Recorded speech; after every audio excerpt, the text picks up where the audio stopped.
Welcome everybody to RevUP Week 2. I am Isaac Schaefer, as everybody already knows. This sounds way too formal already, so let's just jump right in. Week 2 of RevUP, we are going to be talking about establishing your brand and developing your farm, which is very much Rachel and Robin's forte. So I'm glad Rachel and Robin are here because I'm going to be calling on them a lot today. But as you guys know by now, RevUP is a 12-week program. And the goal of RevUp is in 12 weeks to really establish your business. So if you've missed any, the previous meeting, you can go back and watch that, but you don't necessarily have to watch them in order. So again, today we are talking about establishing your brand and developing your farm. We're going to talk about the one value proposition, creating your individual branding, email signatures, voicemail greetings, digital and print marketing, brand recognition with consistency,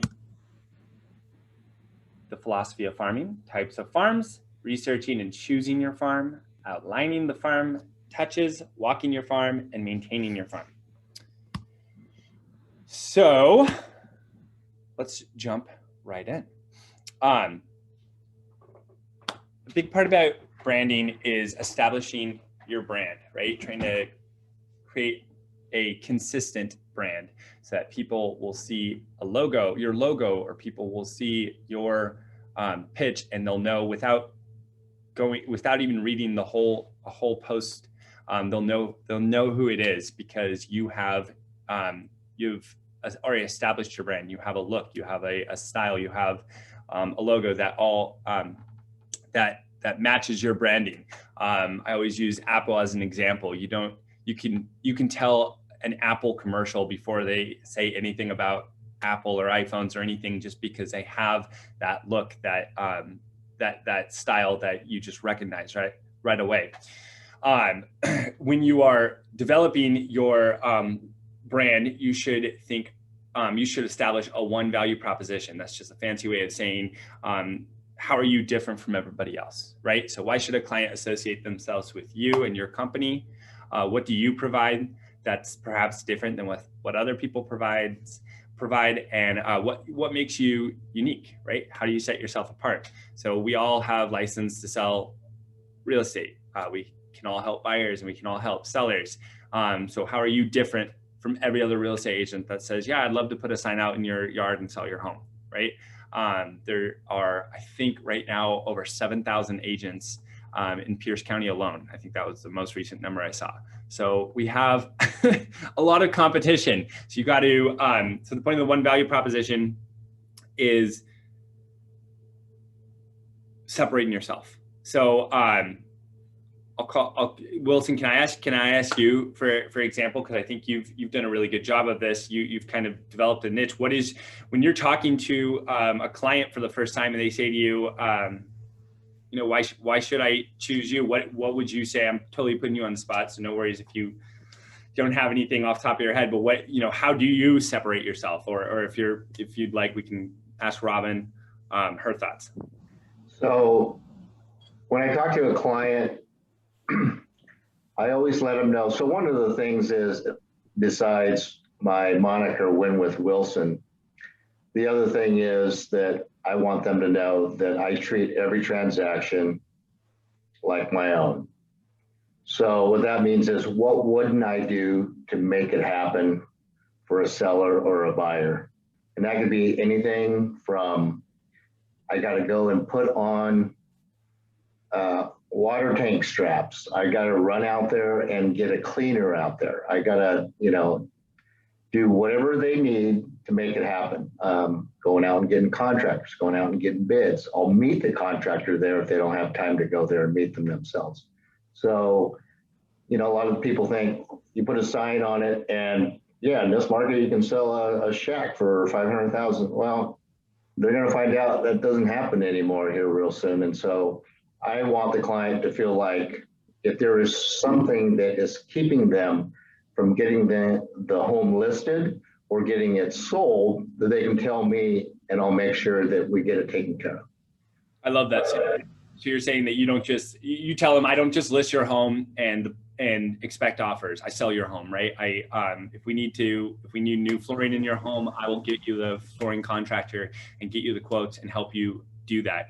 And you know, I'll tell you, I'll get somebody out there to put the straps in the hot water tank and so on.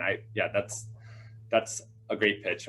One of my biggest pitch for people is, I try and target people who want to get into real estate investing, not necessarily people who already are investing in real estate, but people who are my age who like the idea of investing in real estate, but they don't know how to get started. And so, you know, I tell them, you know, I've got a lease you can use when you get a tenant in. I can show you how to take a single family home and add an ADU and get half your mortgage covered by a tenant and so on. I can walk you through that process. That's kind of my value proposition. Robin, what about you? Anything that you specifically offer that you think separates you? My candor and my honesty. I'm pretty big on being really forthcoming with my clients, and I will also preview homes for them after I sort of have established what their taste and aesthetic and choices are, which I know is different from other brokers, but I mostly tell my clients, like, I'm exceptionally careful with you and your money. I am, you know, talk yourself into a pair of shoes. Don't talk yourself into a house. Like, as long as it takes is how long it's going to take for us to find the right home for you at the right price. Love it. Awesome. Thanks, guys, for sharing. This is a minor thing, but it's really important.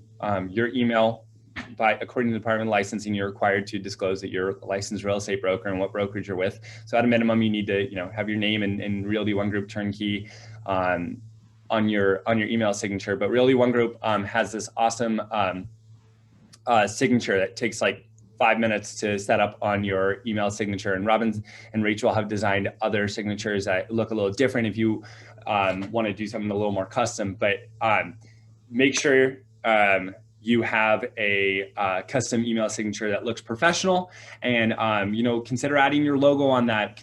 I've seen a few real estate agents have a little video that says "About Me." I love that, where they have like a recording of them talking about, you know, what separates them as a real estate agent, or how they got in the business, or you know, whatever. I love that idea. You don't have to do it. I don't do that on mine. But anyways, be creative with your signature, but be professional and make it look consistent. And then if you guys have any questions about how to set up an email signature, or you want help doing this, feel free to reach out to Rachel or Robin on how to do that. Voicemails are also very important. Again, this is a minor thing and probably an obvious thing, but I can't tell you how many times I call a real estate broker and it goes to voicemail and it's like, record your message after the tone. I don't even know if I got the right number. It's unbelievable to me that people don't use that as a first impression, right? Because voicemails they can literally be your first impression. You can have somebody refer you to somebody, and then that person calls you and you're in a meeting or on a phone call, and the first thing they ever hear from you is your voicemail. So consider taking some time and really thinking about your voicemail. Think about lenders and inspectors and title experts who you've called and heard their voicemail, and you're like, wow, that was an impressive voicemail, and try and mimic that. But it doesn't have to be. It shouldn't be too long, right? It should be short and specific, but try and sound professional. Don't say, hey, this is Isaac, leave a message out to beep, right? You want to say, hello, this is Isaac Schaefer with Realty One Group Turnkey. Thank you for calling. I'm unavailable right now, but please leave me a message, or whatever you want to say, but make sure you sound professional, because your voicemail, whether you like it or not, will literally be your first impression for a ton of people. Unless you are. Absolutely. I would also just suggest, when you are recording your voicemail, like, one of the best tricks to like get it sounding more professional is to like not record it in your car or like somewhere that has a lot of background noise, but like taking the time to sit down. Isaac's feeling called. I'm not trying to call you out, Isaac. I'm just saying. I didn't do mine in the car. Why does it sound like yours is in the car? Because he was wearing headphones. Oh. I mean, so when I record my voicemail message, I go sit in my closet. It is the quietest, most like less echoey, best place. And I write down what I'm going to say, and then I just read that. And another point, this is another Department of Licensing thing. You do have to disclose that you're a real estate broker, and you can do that just by saying from Realty One Group Turnkey. Okay, cool. Kind of already talked about this, but consistency is key. So, you know, talk to Robin, talk to Rachel, ask them for help on designing your logo and your slogan and what you want your image to be. And then once you've designed that image, you don't need to have a logo, by the way. You don't need to. But once you have, you know, Robin talks a lot about, you know, with all your marketing, try and use the same fonts and the same colors and so on. Try and develop that, and at least, you know, keep it simple. If you have no idea, then keep it with black, gold, and white, right? Because that's the company. You know, if you don't want to go with your own style, but develop that image and then make sure it's consistent across all platforms, right? Make sure your website that we provide is consistent with your social media pages and all your printed marketing and so on. But try to create a consistent brand. I already talked about it, but that's what Apple does, right? That's what Amazon does. It's very obvious when you see an ad for Amazon or Apple or anything like that, you know the brand. There's also a lot of really great real estate brokers who are so good at this. I encourage you to go online and just follow some, just look up the real estate hashtag and just click on some real estate brokers and look at their Instagram pages, and you'll see a consistent image. And it just looks professional, and it makes you seem very big, for lack of a better word. It makes you seem like more than just an individual agent, but more like a real estate broker business. Does that make sense? So make sure you are auditing anywhere that a client might find you. You are auditing that and making sure it's consistent across all those platforms. This is a scary one, but consider looking yourself up on Google and Facebook and LinkedIn. I did this a few years ago where I was like, I should go back into Facebook and see like, go back, you know, scroll down a little bit and see before I was a real estate broker, if there's, you know, pictures on there that I don't necessarily want to be viewed as anymore, or posts that I made. And I deleted a lot of things. Once it's on the internet, it's always on the internet. But most people, if you have a buyer who's just like, oh, I was referred to Wilson, I'm going to look up Wilson. They're not going to do some deep, high-level search. But they might Google you, right? They might go on Facebook and just scroll down a little bit. So think like a buyer or a seller. Think like someone who's going to be interviewing you, and think, I don't really want them to see that old part of me, or maybe that's not how I want to be viewed by my potential clients. And consider auditing that and maybe deleting those things. So just something to think about. I like the question at the bottom. Would I hire this person, right? Think about, like, if you were interviewing a lender who you might use, and what would you, if you saw something on your Facebook page that if a lender had that on their Facebook page, you might be like, oh, that's unprofessional. Maybe consider taking it off. Another thing is Rachel and I have a SEO basics for brokers that helps walk you through how to most accurately look up your digital fingerprint, because a lot of times, I mean, it's Google and your computer's job to remember cookies. That way they know most likely what you're looking for. And so if you've looked yourself up before, or if Google knows your name, which it probably does, it's most likely going to turn up your results because it's what it's expecting you to want to find. So just reach out to Rachel and I, and we can help you go incognito to figure out what exactly shows up when you're properly Googled. Yeah, that was what this slide was about. So I'm not even going to say anything else. I'm going to say, if you have questions about how to audit yourself on Google, I keep using the word audit because I think that's the best way of describing it. Rachel and Robin have done a whole office meeting about that. So maybe, Rachel, you can note that in the follow-up email with this recap. Yeah, sure thing. Perfect. Okay, let's talk about developing your farm. So what is a farm? A farm is... well, these slides are not in the order I thought. I'm going to go to the second slide first and then go back to that one. A farm can be either geographic, demographic, or psychographic. So geographic is based off of a geographic area, right? So a common geographic farm that I encourage real estate brokers to farm is is around your home, right? So I live around Lincoln High School. So I would farm to people who live in my neighborhood and try and come across as a neighborhood expert, right? Demographic is based on a specific client type. For example, Robin, help me. I know For what psychographic? Or for demographic? Okay, so demographic. Like military or, sorry, go ahead. Oh, yeah. So I was going to say first-time home buyers, military, people who are coming from like out of state. Oh, investors. That's like investors. That's a big one I try and go after. Yeah, first-time home buyers, distressed sellers, right? If you're good if you've got a lot of contacts for people who flip homes, you can go to people who have homes that are in poor condition and say, I'm very good at facilitating deals between cash deals between, so that you don't have to list your home and all that. Anyways, that's what demographic is. You're going out after a certain type of client as opposed to related to a certain geographic area. Now, obviously, demographic and psychographic, which I'm about to get into, you're still going to be working in a broad geographic area because you're not going to be looking for all distressed sellers across the United States. You're going to be looking for distressed sellers, but maybe in Pierce County, as opposed to distressed sellers in Lincoln District, using my previous example. And then psychographic is based off of similar interests and activities. So you can become the person everybody thinks of at your gym, the real estate broker at your gym. You can become the real estate broker at your church. You can become the real estate broker at oh, you know what? Devin has really done a great job at being the real estate broker at Lander Coffee.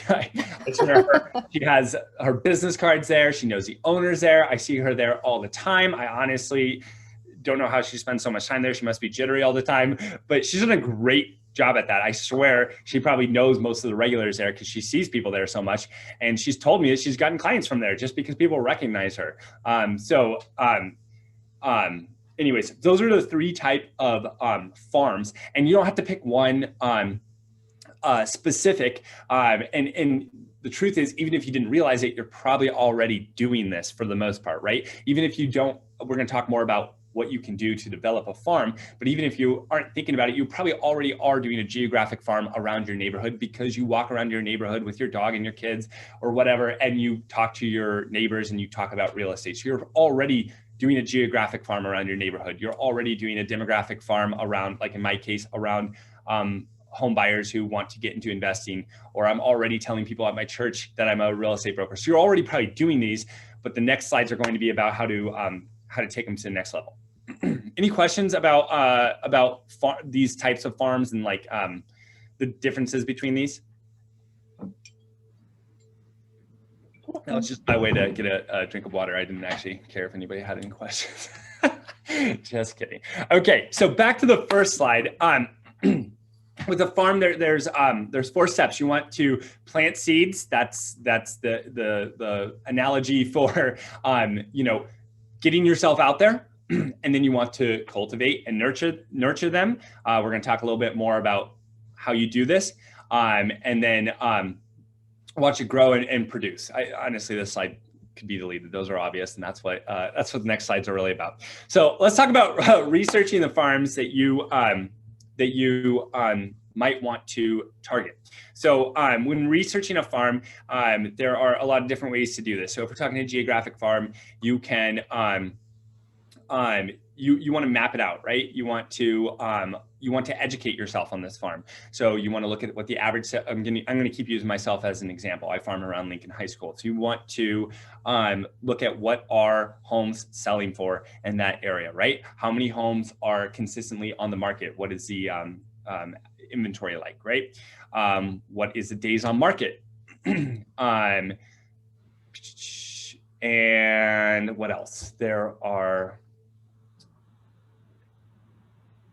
What are the positives of that area, right? If you have buyers moving to that area, what are some of the things that that area is known for, the bars and the restaurants and so on. If you're talking about psychographic farming, maybe you would know, going back to Devin's example of land or coffee, maybe you would know what is the general clientele. Are they people who mainly live in the North Slope? Okay. Anyways, you get the point. Research your farm and understand your farm and understand your clientele, and understand what they are looking for. Title companies are a great resource when you are developing a farm, especially a geographic farm. So most of you probably know this, but if you want to farm an area, you can draw a map or just say, hey, between this street, this street, this street, and this street, north, south, east, west boundaries, I want to pull a list of all the owners, all the people who own homes in that area. And from there, you can be really specific. You can say, I want to target landlords in that area and focus on those type of sellers. So then you can tell the title company, between this geographic area, please send me a list of every non-owner occupant owner, so that I can reach out to them and let them know what their home is worth and so on. Or you can say, send me a list of everybody in this geographic area who have owned their homes for more than 2 years. So they are likely people who have tremendous equity, because we've seen over 12% appreciation over the past 2 years. So they probably have pretty tremendous equity. You can even do things like, I want everybody in this area who is delinquent on their property taxes. Now, I'm going to say a little asterisk there. If you're doing that, you don't want to come across as an ambulance chaser. So be careful to not say, hey, behind on your property taxes, do you want to sell your home? Maybe just reach out to them as if you don't know they're behind on their property taxes, and say, if you'd like to know what your home is worth, give me a call. And then they're more likely to call you because they are in a place where they need a solution. So anyways, talk to a title rep. If you need me to introduce you to a title rep, let me know, and I'm happy to do that. But talk to a title rep about developing a farm, and it's really cheap. I think they charge something like 3 cents a contact, and they give you their address and a lot of other information. Kind of already talked about this, but with geographic farms, become the expert of your area. Walk your neighborhood, know where there are certain homeowners associations, preview active listings. So if somebody calls you about selling their home, you can say, yeah, I've been around these comps for you, and I actually saw this home that sold last week when it was back on the market, and it's actually really comparable to your home. But you're going to be way more you're way more likely to be hired by a seller if you can show them that you know the homes in the area that are that have sold and that are listed. Feature benefits versus non-desirable. Look for features that could affect a community in either a positive or an adverse manner. For example, if there is a guard gate, park, or other community feature that could positively affect value, does the community back up to a busy street, freeway, etc.? You can understand crime rates in your area and how that compares to other areas. But yeah, essentially know your neighborhood so that if people ask you questions, you can answer them. You don't have to say, let me get back to you.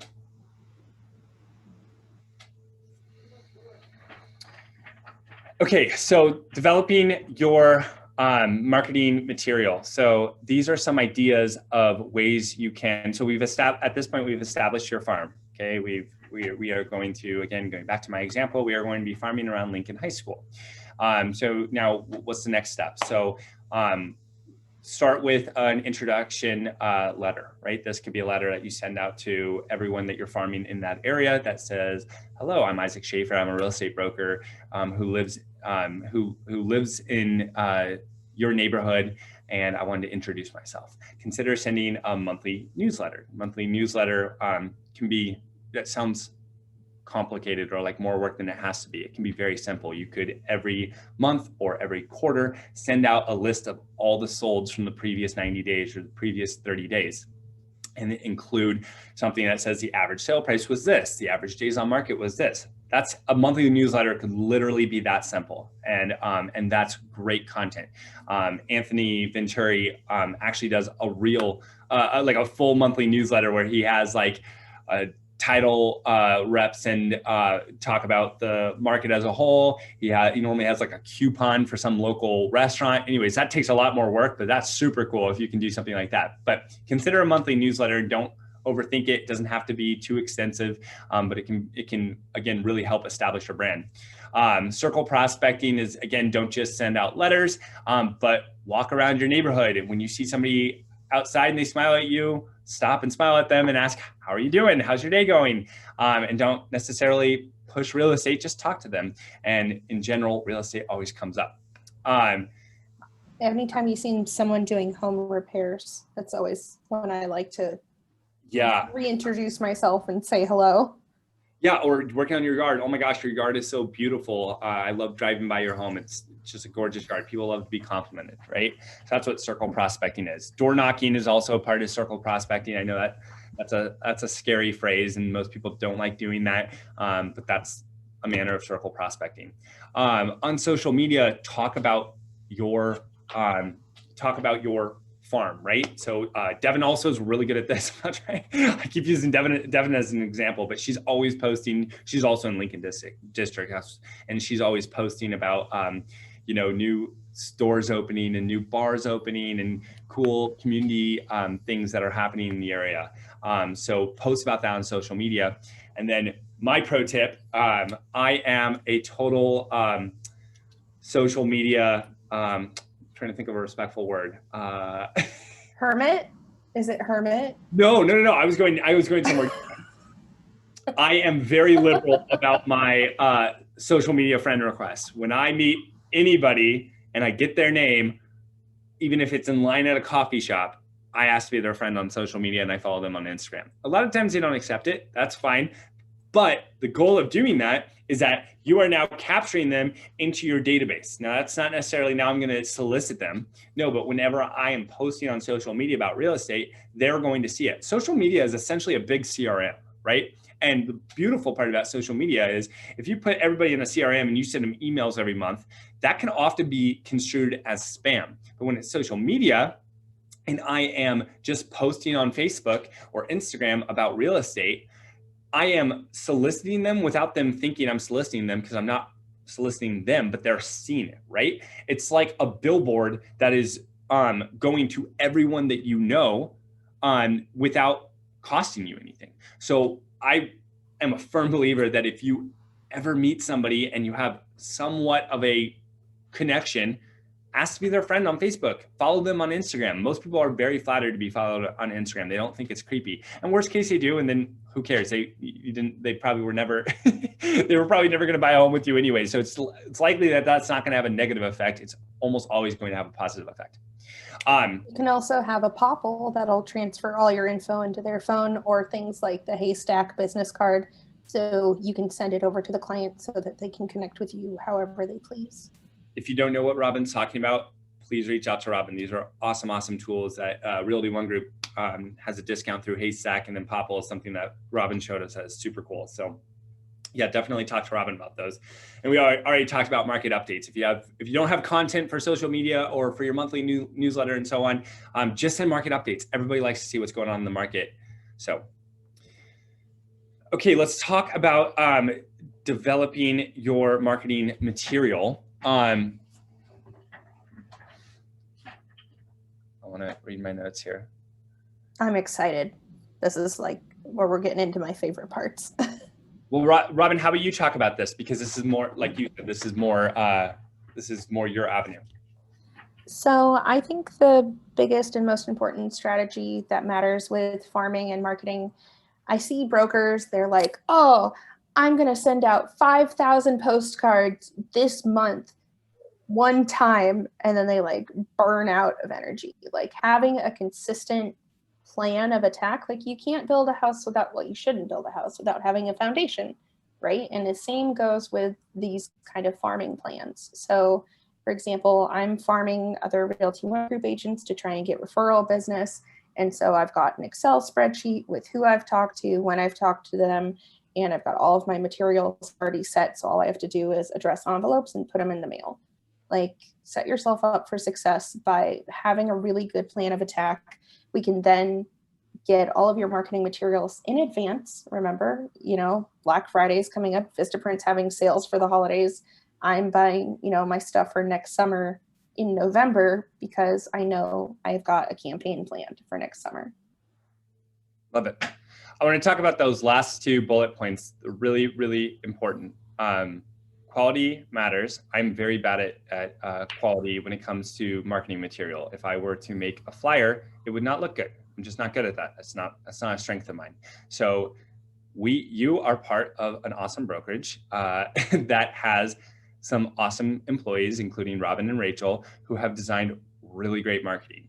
And yes, I am tooting our own horn, but this is a free tool, or I should say included tool, with what you pay for to be a part of our brokerage. Do you know, we've talked about it many times, that if you want to send out a postcard to a farm, you don't have to design it on your own. You can go to Robin and Rachel, who are really good at it, and they will help you design it. They have templates. So it's seriously as easy as just putting in your picture and making a couple other edits that you want and sending it out. So if you are somebody, like there are a lot of brokers in our office who are really good at design, and you want to design your own, that's great. I'm just saying, if you're like me and you're not great at design, quality really matters. And so you should defer that to an expert, especially when you're at a brokerage like ours where you don't have to pay for it. So really consider, if nothing else, if you design something, maybe send it to Robin and Rachel and ask them for their insight. They won't be rude. They'll tell you if they think something looks poor, and you can take the advice or leave it. But anyways, really consider,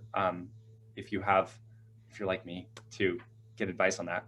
And lastly, this is also something that's really hard, really not as easy as it sounds, but don't just say, hi, I'm Isaac, I'm a real estate broker in your area, I just want to introduce myself. Have a call to action. At the end of it, say, if you have any questions about real estate or you want to know the value of your home, don't, text me at this number, email me, whatever. But have a call to action, whatever it is. If you have questions about buying a home, I'm going to be having a first-time home buyer class on this date. Whatever it is, have a call to action. If you want to talk about call to actions, I'm happy to brainstorm this with you. But I really encourage you to not waste any piece of marketing without a call to action of some kind.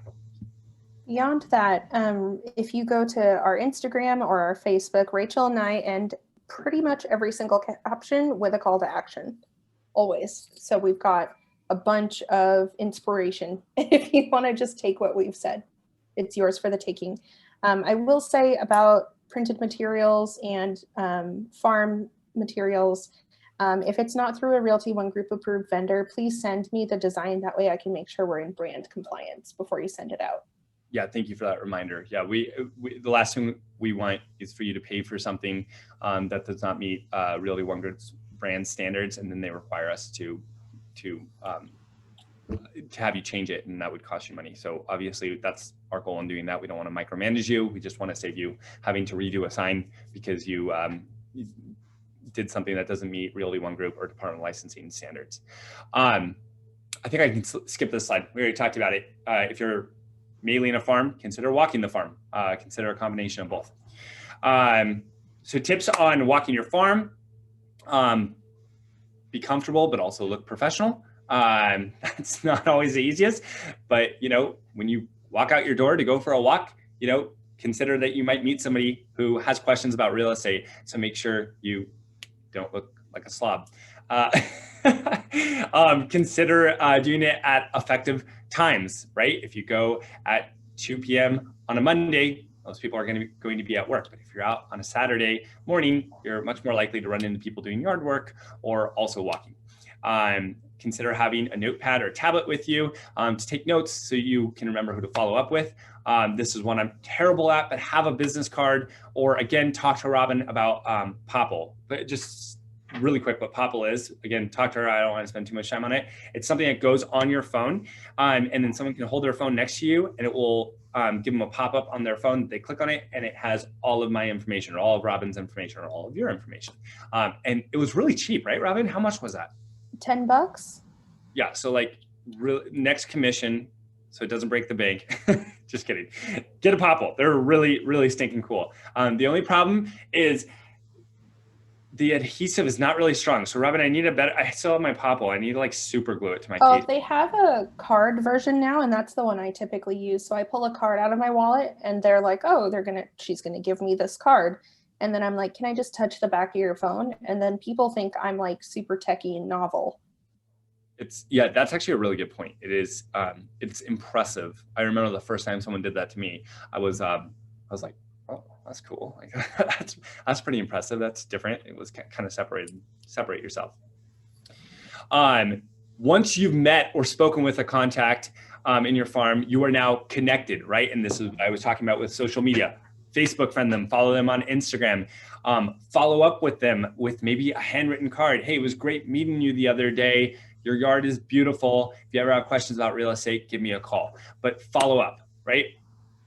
You can do like slow drip campaigns for your farm as well. So for example, if you have someone who's not exactly a client, but you think potentially could be a client, it's November, buy a $5 Starbucks card, put it in the card and say like, clients like you keep my business like warm and toasty. I don't know, something real estate related, but you could send that and then you can use that as marketing, write it off and have reached out impactfully rather than just another mailer. Yep, absolutely. The last bullet point, farm app. I don't actually know of an app that does this, but we all have the MLS. But the idea here is when you're out walking your farm, you aren't necessarily just looking for somebody to talk to. You can also be looking for homes that are more likely to have sellers. And what I mean by that is, as Robin mentioned, if you see a home where there is somebody working on the roof and there are contractors going in and out, there's probably a decent chance that person's getting their home ready to sell. And maybe that's someone you should write a personal letter to. Hey, I was walking by your home and I see you're having a lot of work done. If you have any questions about the real estate market and the value of your home, feel free to give me a call. Or you can look for homes that are in disarray and have boards on the window, or homes that have the lawn really high and it looks like no one's been there for a while. And that's likely a absentee owner who maybe the renter moved out and they've been procrastinating on getting a new renter, and all they're waiting for is a letter from somebody saying, hey, by the way, I have a buyer who's looking in this neighborhood, who's a cash buyer. If you have any interest in selling, give me a call. But when you're walking your farm, don't just be looking for people, be looking for signs that someone might be a seller, and then specifically reach out to that person. And there are apps to do this, but obviously I just use Realist, right? You can go into Realist and just click on the address and it will have all the information. It will tell you the owner's information and the owner's mailing address, which is oftentimes not the actual home that you looked at, right? Especially in those examples.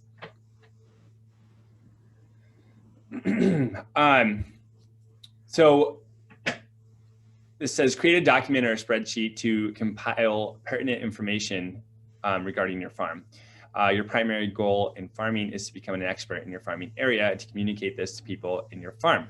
So know how many homes are for sale, how many homes have sold recently, know how long it takes to walk certain areas and map it out so that you can be efficient when you're walking your neighborhood. We already talked about this, but knowing pertinent information about the area, if there's new zoning in an area, if there's a new school coming in, new bars, restaurants, etc., big changes in the area, road improvements, etc., and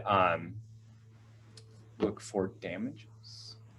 Be aware of anything that you can have repaired or corrected, such as broken utility box lids. Oh, okay, yeah. So become an advocate for your neighborhood who is watching out for your neighborhood and calling the city when there are roads that need improvements and so on.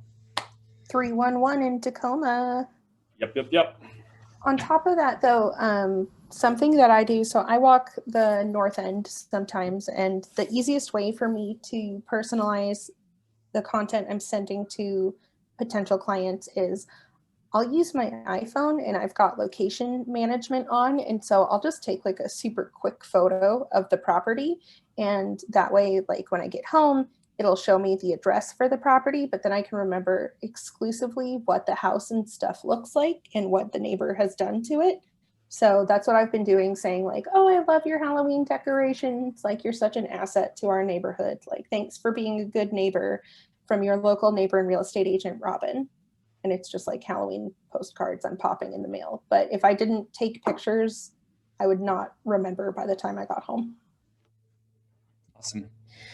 So that's everything for today. Just the one thing I want to recap on this meeting, the biggest takeaway I think is you are already farming even if you don't know that you're farming. As I said, you're already going to the same coffee shop every day, or going to the same church every Sunday, or going to the same gym, or going to the same bars, or walking your neighborhood, etc. You are already farming. You just may not be thinking of it that way. So start thinking about it that way, and start thinking about the people that you see regularly in your farm, whether it's geographic, psychographic, or demographic. Thank you. Right? You are already farming that area. You just may not be doing it as well as you could be doing it. So consider focusing on, just add one, right? Just pick one that seems natural and feels comfortable, and start farming whatever that is, and make that your expert area. Again, it doesn't have to be geographic or psychographic. It can be first-time home buyers. It can be distressed sellers. It can be VA home buyers. We've got 2 agents in our office, Glenn and Lexi, who are really good at targeting VA buyers because they were VA buyers / are VA buyers. That's a great example. And so they can adequately convey that, hey, I have your best interest in mind because I know what buying a home VA is like, and I can help you do that. So you're already doing this, but leverage it and make sure you're doing it well, and you're not ignoring these lead sources that you're already doing. And then once you start doing these well, consider adding more, right? Consider adding, if your parents or in-laws live in a certain neighborhood and you're there quite often, considering adding that geographic area, right? You probably help them buy their home or you're probably going to help them sell their home. So you probably already are an expert in that area, right? So consider adding more, but first, really start farming your farms that you already are doing. You just don't realize it, right? Awesome. In addition, I think, remember, like Tacoma, you're a small fish in a really big pond. You might have better opportunities just farming Lincoln District individually, or just smaller chunks that maybe have people focusing on them less. You're more likely to make an impact. That's great advice. I love that advice. Yeah, exactly. So for Rhonda, for example, she focuses primarily on Gig Harbor, and she is sort of Mrs. Gig Harbor, but she focuses a lot of her farming on Lake Bay and all these other small towns that kind of get forgotten. Fox Island, places that people aren't focusing as much, and that's how she's making a bigger impact. Sometimes putting your money intensely in a few small places is better than trying to blanket across everywhere. Absolutely. Awesome, guys. Well, as always, we leave the RevUP with the one habit. God, I just said that so poorly. Can I start over? As always, I conclude RevUP by talking about the one habit. This is a suggestion. You can develop a one habit that more fits you and your business. But the idea is develop a one habit that you do every day that you are establishing that you're going to work on real estate. And so the example, the one habit is I'm going to make 3 phone calls. I'm going to add at least 3 people to my database, and that can be on Facebook or Instagram as well. And I'm going to send 6 handwritten notes or at least 6 emails to people. And the point of the one habit, we're going to talk a lot more about this in later meetings, is real estate is not immediate gratification. It's long-term gratification. And you are going to get burnt out really quick if you do the one habit for 1 week and you don't see any closings in 1 week. You're going to get discouraged. You got to remember that you have to continually do the activities that lead to closings, and those seeds are being planted and they're growing under the soil. You just don't see them yet. So continually develop a one habit that fits you, and stick to it every single day, and you'll see the results, not next week, but maybe not even next month, but within 2-3 months, those results will start to come. And especially with farms, honestly, this is a perfect meeting to conclude with the one habit, like we do every meeting. But with a farm, it's so that way. It does not happen overnight. You're not going to start going to a coffee shop and put your business card out and then all of a sudden have 3 buyers. You have to continually do the work, and then the results will come, but it takes time. So that's the point of the one habit, is do it every single day and the results will follow. Thank you everyone for joining. We will see you next Thursday. So.